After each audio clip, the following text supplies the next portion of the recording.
आप सभी का एक फिर से स्वागत है हमारे पौराणिक कथा यूट्यूब चैनल पर।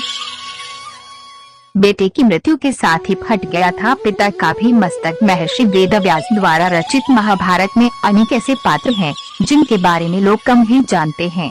आज हम आपको एक ऐसे ही पात्र जयद्रथ के बारे में बता रहे हैं। जयद्रथ की मृत्यु अर्जुन के हाथों हुई थी। अर्जुन ने जयद्रथ का सिर इस प्रकार काटा था कि वह जाकर तपस्या कर रहे वृद्धक्षत्र जयद्रथ के पिता की गोद में गिरा। जैसे ही वृद्धक्षत्र ने जयद्रथ का मस्तक पृथ्वी पर गिराया, उनका सिर भी फट गया। कौन था जयद्रथ? जयद्रथ सिंधु देश का राजा था। उसका विवाह कौरवों की बहन दुश्शला से हुआ था।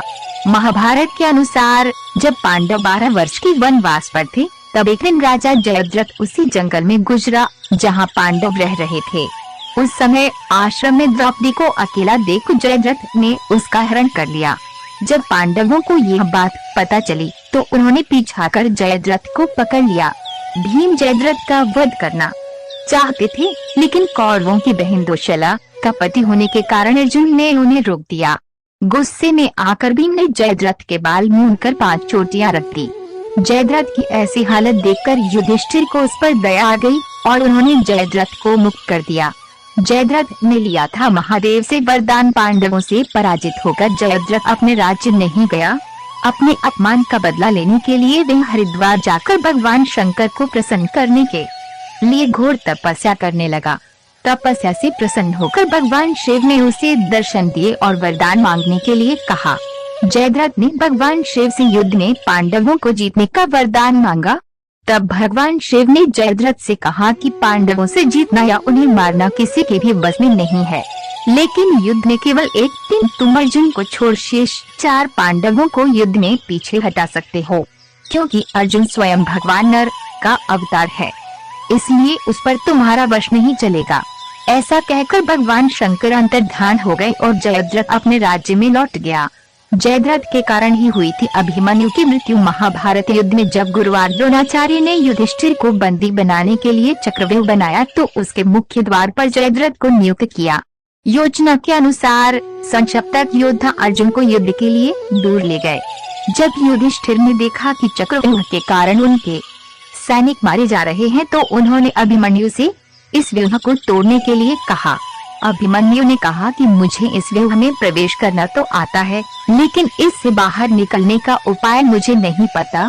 तब युधिष्ठिर व भीम ने अभिमन्यु को विश्वास दिलाया कि तुम जिस स्थान से व्यूह भंग करोगे, हम भी उसी स्थान से व्यूह में प्रवेश कर जाएंगे और व्यूह का विध्वंस कर देंगे। युधिष्ठिर व भीम की बात मानकर अभिमन्यु चक्रव्यूह भेदकर उसमें प्रवेश कर गया, लेकिन महादेव के वरदान से युधिष्ठिर, भीम, नकुल व सहदेव आदि वीरों को जयद्रथ ने बाहर ही रोक दिया। चक्रव्यूह में फंसकर अभिमन्यु की मृत्यु हो गई। श्री कृष्ण ने माया से उत्पन्न कर दिया अंधकार। अर्जुन को जब पता चला कि अभिमन्यु की मृत्यु का कारण जयद्रथ है, तो उन्होंने प्रतिज्ञा की कि कल निश्चय ही मैं जयद्रथ का वध कर डालूंगा या स्वयं अग्नि समाधि ले लूंगा। जयद्रथ की रक्षा के लिए गुरुवार द्रोणाचार्य ने अगले दिन चक्र शकट व्यूह की रचना की। शाम तक युद्ध करने के बाद भी अर्जुन जयद्रथ तक नहीं पहुंच पाया, क्योंकि उसकी रक्षा कर अश्वत्थामा, भूरिश्रवा, शल्य आदि महारथी कर रहे थे। जब भगवान श्री कृष्ण ने देखा कि सूर्य अस्त होने वाला है, तब उन्होंने अपनी माया से सूर्य को ढकने के लिए अंधकार उत्पन्न कर दिया। सभी को लगा कि सूर्य अस्त हो गया है। ये देखकर जयद्रथ व उसके रक्षक असावधान हो गए। जयद्रथ स्वयं अर्जुन के सामने आ गया और उससे अग्नि समाधि लेने के लिए कहने लगा। तब श्री कृष्ण ने अर्जुन से कहा कि तुरंत जयद्रथ का वध कर दो। इसलिए फटा जयद्रथ के पिता का मस्तक। श्री कृष्ण ने अर्जुन को एक गुप्त बात बताई कि जयद्रथ के पिता वृद्धक्षत्र ने उसे वरदान दिया है कि जो भी वीर इसका सिर पृथ्वी पर गिराएगा, उसके मस्तक के भी 100 टुकड़े हो जाएंगे। इसलिए तुम इस प्रकार बाण चलाओ कि जयद्रथ का मस्तक कटकर उसके पिता की गोद में गिरे।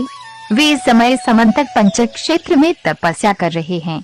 अर्जुन ने अमोघ तीर चलाकर जयद्रथ का मस्तक काट दिया। ये मस्तक सीधे वृद्धक्षत्र की गोद में जाकर गिरा। जैसे ही उन्होंने जयद्रथ का मस्तक पृथ्वी पर गिराया, उनके मस्तक के 100 टुकड़े हो गए। इस प्रकार अर्जुन ने जब जयद्रथ का वध कर दिया, तब भगवान श्री कृष्ण ने अपनी माया से उत्पन्न अंधकार समस्त व्रत कथाओं को सुनने के लिए आज ही हमारा चैनल सब्सक्राइब करें और हमारे नई व्रत कथा का नोटिफिकेशन पाने के लिए बेल आइकन दबाना न भूलें।